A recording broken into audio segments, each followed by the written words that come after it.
વિદ્યાર્થી મિત્રો, સ્વાગત છે એક્ઝામ ટુડે પર. ફ્રેન્ડ, ભારતમાં નવી સરકાર બની ગઈ છે. ફરી એક વખત નરેન્દ્ર મોદીએ વડાપ્રધાન તરીકે શપથ લીધી. એનડીએની સરકાર બની છે અને નવા મંત્રીમંડળની પણ જાહેરાત કરી દેવામાં આવી છે. ઘણા બધા મંત્રીઓ મિત્રો બદલાઈ ગયા છે. ટોટલ નવી સરકાર બની છે આ વખતે. જેડીયુ, ટીડીપી, શિવસેના, બરાબર, બીજેપી, આ લોકોએ મળીને સરકાર બનાવી છે. તો મંત્રીમંડળ વિશે પૂરી માહિતી લેવાના છે મિત્રો. આ વર્ષનો સૌથી ટ્રેન્ડિંગ ટોપિક બની ગયો છે મંત્રીમંડળ. કેન્દ્રીય સરકાર મંત્રીમંડળ, ભારત સરકારનો નવો મંત્રીમંડળ, કહી શકો કે મોદી સરકારનો નવો મંત્રીમંડળ. તો મિત્રો આપણે ટોપિક પર આવીએ. કેન્દ્રીય મંત્રીમંડળ 2024. ક્વેશ્ચન નંબર 1 છે, હાલમાં ભારતના વડાપ્રધાન એટોમિક એનર્જી સ્પેસ મંત્રી કોણ છે? તો મિત્રો ભારતના વડાપ્રધાન છે નરેન્દ્ર મોદી, બરાબર. નરેન્દ્ર મોદી ભારતના વડાપ્રધાન છે. સાથે સાથે એમની પાસે એટોમિક એનર્જી અને સ્પેસ મંત્રાલય પણ નરેન્દ્ર મોદી પાસે રાખવામાં આવ્યો છે. ફ્રેન્ડ, 1 થી 2 માર્ક તમારા પાકા કરી લો. પૂરો વિડીયો જોજો છેલ્લે સુધી. ટોટલ મંત્રીઓની આપણે વાત કરવાના છે.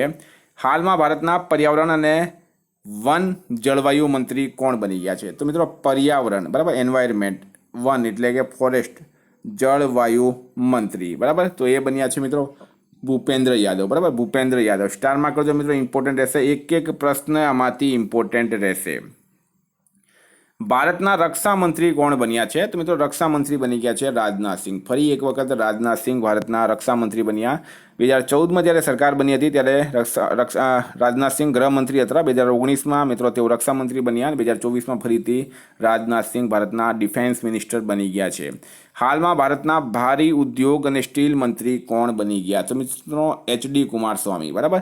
કર્ણાટકમાં જે એચડી કુમારસ્વામીની પાર્ટી છે મિત્રો, બરાબર, પૂર્વ વડાપ્રધાન દેવગૌડાના પુત્ર છે એચડી કુમારસ્વામી. એમની પાર્ટી સાથે બીજેપીનું ગઠબંધન હતું અને ગઠબંધનમાં એચડી કુમારસ્વામીને ભારી ઉદ્યોગ અને સ્ટીલ મંત્રાલય મળ્યો છે મોદી સરકારમાં. વિદ્યાર્થી મિત્રો, specially Gujarat police constable, PSI, LRD, high court માટે એક્ઝામ ટુડેનું લેટેસ્ટ 1 વર્ષનું કરંટ અફેર્સ સાથે મોદી મંત્રીમંડળ 2024, Olympic, paralympic, covid, IPL, GI tag, વલેનામ, ભારત ગુજરાતના વર્તમાન પદાધિકારી, પુસ્તક લેખક, company CEO, brand ambassador, awards GK, sports GK, G20 summit, T20 world cup, FIFA world cup, Ayodhya GK જેવી ટોટલ 44થી વધારે કરંટ અફેર્સની પીડીએફ, 10,000થી વધારે પ્રશ્નો, છેલ્લા 1 વર્ષનું લેટેસ્ટ કરંટ અફેર્સ. તો પીડીએફ માટે માત્ર ₹250, 9510411961 પર ગૂગલ પે, ફોનપે, પેટીએમ કંઈ પણ કરો, સ્ક્રીનશોટ મોકલી આપો. 2 મિનિટમાં પીડીએફ મળી જશે. ફ્રેન્ડ, આપણે કોચિંગ્સમાં 15,000 થી 20,000 રૂપિયા ફીસ આપતા હોઈએ છીએ. હું તમને 250 રૂપિયામાં 10,000 જેટલા પ્રશ્નો છે,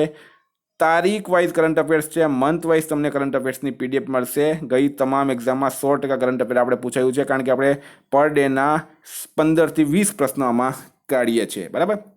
તો પીડીએફ માટે ₹250, 9510411961 પર ગૂગલ પે, ફોનપે, પેટીએમ કરો. આ જ નંબર પર સ્ક્રીનશોટ મોકલી આપો. 2 મિનિટમાં પીડીએફ મળી જશે.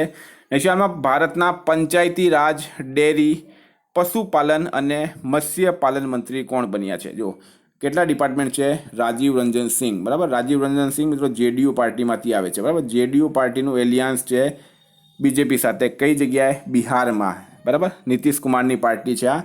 તો ભારતના પંચાયતી રાજ, ડેરી, પશુપાલન અને માછલી પાલન મંત્રી બની ગયા છે રાજીવ રંજન સિંહ ઉર્ફ લલ્લન સિંહ, બરાબર. હાલમાં ભારતના સંસ્કૃતિ અને પર્યટન મંત્રી કોણ છે? તો મિત્રો એ બની ગયા છે ગજેન્દ્રસિંહ શેખાવત. ભારતના સંસ્કૃતિ અને પર્યટન મંત્રી બની ગયા છે ગજેન્દ્રસિંહ શેખાવત. ગજેન્દ્રસિંહ શેખાવત રાજસ્થાનના જોધપુરથી સાંસદ છે. એમની પાસે પહેલાં જળશક્તિ મંત્રાલય હતું, હવે એમનું મંત્રાલય ચેન્જ કરવામાં આવ્યું. ભારતના લેબર, રોજગાર, યુથ અફેર્સ અને ખેલ મંત્રી કોણ બન્યા છે? તો લેબર, રોજગાર, યુથ અફેર્સ અને ખેલ મંત્રી મિત્રો એ બન્યા છે મનસુખ માંડવિયા, બરાબર. મનસુખ માંડવિયા ગુજરાતી છે મિત્રો, એટલે આ તમારા માટે વધારે ઇમ્પોર્ટન્ટ રહેશે. ગુજરાતી છે, રાજ્યસભાના સાંસદ હતા પહેલાં, આ વખતે લોકસભામાં ચૂંટાયા છે. લેબર, રોજગાર, યુથ અફેર્સ અને ખેલ મંત્રાલય એમને પાસે આપવામાં આવ્યું. પહેલાં તેઓ ભારતના આરોગ્ય મંત્રી હતા. તો ગુજરાતનો પ્રશ્ન છે એટલે સ્ટારમાં કરજો. હાલમાં ભારતના આરોગ્ય અને પરિવાર કલ્યાણ મંત્રી અને કેમિકલ અને ખાતર મંત્રી કોણ બન્યા છે? તો મિત્રો એ જગત પ્રકાશ નડ્ડા, જેપી નડ્ડા બન્યા છે. જેપી નડ્ડા હિમાચલ પ્રદેશથી સાંસદ છે. અત્યાર સુધીમાં ભારતીય જનતા પાર્ટીના અધ્યક્ષ હતા. હવે તેઓ આરોગ્ય અને પરિવાર કલ્યાણ મંત્રી અને કેમિકલ અને ખાતર મંત્રી બન્યા છે. ભારતના ગૃહ અને સહકારિતા મંત્રી કોણ છે? મિત્રો બીજા એક ગુજરાતી આવ્યા. જો ગુજરાતનો દબદબો જોવો મિત્રો આ મંત્રાલયમાં તમે, વડાપ્રધાન ગુજરાતી, ગૃહમંત્રી ગુજરાતી, બરાબર. એના પછી મનસુખ માંડવિયા એ પણ ગુજરાતી છે. અમિત શાહ ભારતના ગૃહ અને સહકારિતા મંત્રી છે.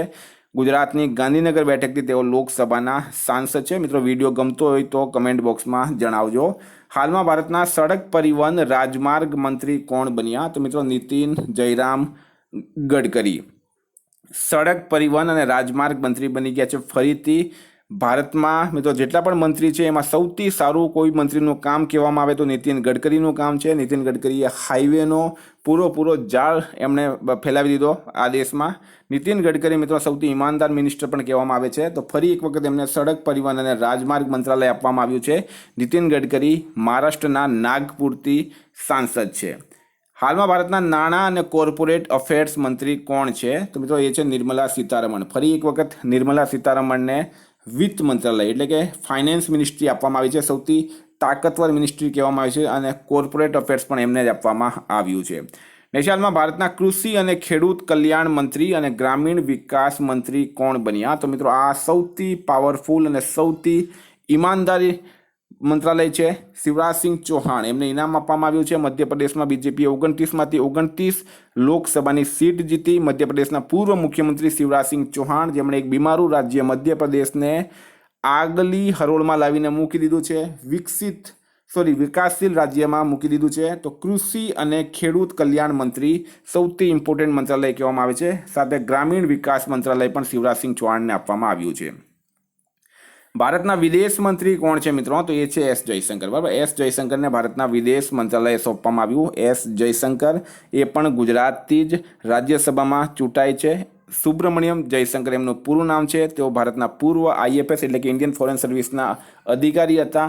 હવે એમને આ વિદેશ મંત્રાલય એટલે કે એક્સટર્નલ અફેર્સ મિનિસ્ટ્રી આપવામાં આવી છે. હાલમાં ભારતના જનજાતીય મામલાના મંત્રી કોણ બન્યા? તો જુવાલ ઓરમ જનજાતીય મામલાના મંત્રી છે એટલે કે ટ્રાઇબલ અફેર્સ. હાલમાં ભારતના મહિલા બાળ વિકાસ મંત્રી કોણ છે? તો મહિલા અને બાળ વિકાસ મંત્રી મિત્રો એ બન્યા છે અન્નપૂર્ણા દેવી, બરાબર. સ્મૃતિ ઈરાની ચૂંટણી હારી ગયા રાયબરેલીથી, એમની જગ્યાએ હવે અમેઠીથી હારી ગયા. અન્નપૂર્ણા દેવી મહિલા બાળ વિકાસ મંત્રાલય આપવામાં આવ્યું છે એમને. હાલમાં ભારતના વાણિજ્ય અને ઉદ્યોગ મંત્રી કોણ છે? મિત્રો આપણે જે મંત્રાલયની વાત કરી રહ્યા છે બધા કેબિનેટ મંત્રી છે, બરાબર, જે મોદી સરકારમાં બન્યા છે. વાણિજ્ય અને ઉદ્યોગ મંત્રી કોણ છે? તો પિયુષ ગોયલ અત્યારે મુંબઈની સીટ પરથી લોકસભામાં ચૂંટાયા. નેશનલમાં ભારતના શિક્ષણ મંત્રી કોણ બન્યા? તો મિત્રો ધર્મેન્દ્ર પ્રધાન ફરી એક વખત ભારતના શિક્ષણ મંત્રી બન્યા છે. ઓડિશાથી લોકસભાના સાંસદ છે ધર્મેન્દ્ર પ્રધાન. એમની પાસે શિક્ષણ મંત્રાલય સૌથી ઇમ્પોર્ટન્ટ મંત્રાલય કહેવામાં આવે છે, શિક્ષણ મંત્રાલય. નેશનલમાં ભારતના ગ્રાહક બાબતો, ફૂડ અને પબ્લિક ડિસ્ટ્રીબ્યુશન અને ન્યૂ અને રિન્યુએબલ એનર્જી મંત્રી કોણ બન્યા છે? તો મિત્રો એ બન્યા છે પ્રહલાદ જોશી, બરાબર. પ્રહલાદ જોશી જે છે ખૂબ બધા ડિપાર્ટમેન્ટ એમને આપવામાં આવ્યા. ભારતના સૂક્ષ્મ લઘુ અને ઉદ્યમ મંત્રી કોણ છે? તો સૂક્ષ્મ લઘુ અને ઉદ્યમ મંત્રી મિત્રો એ બન્યા છે જીતન રામ માંઝી. Very important. હાલમાં ભારતના પોર્ટ, શિપિંગ અને જળમાર્ગ મંત્રી કોણ છે? તો મિત્રો એ છે સર્બાનંદ સોનોવાલ. આ પણ ઇમ્પોર્ટન્ટ છે. ભારતના સામાજિક ન્યાય અને અધિકારિતા મંત્રી કોણ છે? તો મિત્રો ડૉક્ટર વિરેન્દ્ર કુમારને ભારતના સોશિયલ જસ્ટિસ અને અધિકારિતા મંત્રાલય સોંપવામાં આવ્યું છે. ભારતના કપડાં મંત્રી કોણ બન્યા હાલમાં? તો ફ્રેન્ડ આ પણ ઇમ્પોર્ટન્ટ છે. ટેક્સટાઇલ મિનિસ્ટર ગિરિરાજ સિંહ બિહારની બેગુસરાય સીટથી ભારતીય જનતા પાર્ટીના સાંસદ છે. હાલમાં એમને ટેક્સટાઇલ ડિપાર્ટમેન્ટ આપવામાં આવ્યું. નેશનલમાં ભારતના કમ્યુનિકેશન અને પૂર્વોત્તર વિકાસ મંત્રી કોણ બન્યા છે? તો કમ્યુનિકેશન અને પૂર્વોત્તર વિકાસ મંત્રાલય મિત્રો એ આપવામાં આવ્યું છે જ્યોતિરાદિત્ય સિંધિયાને. કોને? જ્યોતિરાદિત્ય સિંધિયાને. મધ્યપ્રદેશની લોકસભા સાંસદ છે જ્યોતિરાદિત્ય સિંધિયા. હાલમાં ભારતના રેલવે અને સૂચના પ્રસારણ, ઇલેક્ટ્રોનિક અને આઈટી મંત્રી કોણ બન્યા? તો મિત્રો ફરી એક વખત અશ્વિની વૈષ્ણવ, બરાબર. સૌથી ભણેલા મંત્રી કહેવામાં આવે છે એમને. એમની પાસે રેલવે, સૂચના પ્રસારણ અને ઇલેક્ટ્રોનિક્સ અને આઈટી મંત્રાલય આપવામાં આવ્યું છે. હાલમાં ભારતના ખાદ્ય પ્રસંસ્કરણ ઉદ્યોગ મંત્રી કોણ બન્યા? તો મિત્રો ચિરાગ પાસવાન, બરાબર. આ મંત્રાલય પહેલાં પણ એલજીપી પાસે હતું, લોક જનશક્તિ પાર્ટી બિહારની પાર્ટી છે. રામવિલાસ પાસવાનની પાર્ટી હતી. પહેલાં આ મંત્રાલય રામવિલાસ પાસવાનના ભાઈ પશુપતિનાથ પાસવાન પાસે હતું. હવે પશુપતિનાથ પાસવાનની જગ્યાએ રામવિલાસ પાસવાનના પુત્ર એવા ચિરાગ પાસવાનને આ મંત્રાલય આપવામાં આવ્યું છે. સ્ટારમાં કરજો મિત્રો, ઇમ્પોર્ટન્ટ રહેશે. હાલમાં ભારતના જળશક્તિ મંત્રી કોણ બન્યા? તો મિત્રો સી આર પાટીલ. ફરી એક વખત ગુજરાતીનો ડંકો વાગ્યો છે અહીંયા. નવસારી લોકસભાની સીટ રેકોર્ડ વોટથી એમણે જીતી છે. CR પાટીલ ભારતના નવા જળશક્તિ મંત્રી બન્યા. હાલમાં ભારતના કાનૂન અને ન્યાય મંત્રી કોણ છે? તો મિત્રો અર્જુનરામ મેઘવાલ, બરાબર. એમને સ્વતંત્ર પ્રભારનો રાજ્ય મંત્રાલય આપવામાં આવ્યું છે. કાનૂન અને ન્યાય મંત્રી બન્યા છે. હાલમાં ભારતના કોલસા અને ખાણ મંત્રી કોણ છે? તો કોલસા, બરાબર. કોલ અને ખાણ મંત્રાલય કોને આપવામાં આવ્યું છે? જી કિશન રેડ્ડીને કોલ અને માઇન્સ મંત્રાલય આપવામાં આવ્યું છે. હાલમાં ભારતના પેટ્રોલિયમ અને પ્રાકૃતિક ગેસ મંત્રી કોણ બન્યા? તો મિત્રો એ બન્યા છે હરદીપસિંહ પુરી. ફ્રેન્ડ, એમની પાસે હરદીપસિંહ પુરી જે છે પોતે એક બ્યુરોક્રેટ્સ છે, બરાબર, એક અધિકારી છે. એમને ખૂબ જ વધારે અનુભવ છે આ બાબતોનું. તો પેટ્રોલિયમ અને પ્રાકૃતિક ગેસ મંત્રી ફરી એક વખત હરદીપસિંહ પુરીને સોંપવામાં આવ્યું. તમને ખ્યાલ હશે કે રશિયા અત્યારે ભારતમાં તેલ આપૂર્તિનો સૌથી મોટો કેન્દ્ર છે. UAE પર આપણે ડિપેન્ડ રહેતા નથી. સાથે સાથે જે વડાપ્રધાન નરેન્દ્ર મોદીની જે યોજના છે મિત્રો, એક જે બાટલા પર ફ્રી બાટલા આપવાની, એ પણ આ હરદીપસિંહ પુરીની દેન છે, બરાબર. તો હરદીપસિંહ પુરી પેટ્રોલિયમ અને પ્રાકૃતિક ગેસ મંત્રી બન્યા છે. હાલમાં ભારતના નાગરિક ઉડ્ડયન મંત્રી કોણ છે? તો એ KR નાયડુ બન્યા, બરાબર. પહેલા નાગરિક ઉડ્ડયન મંત્રી એટલે કે સિવિલ એવિએશન મિનિસ્ટ્રી જે છે એ જ્યોતિરાદિત્ય સિંધિયા પાસે હતી. હવે એમની જગ્યાએ KR નાયડુ ઉડ્ડયન મંત્રી બની ગયા.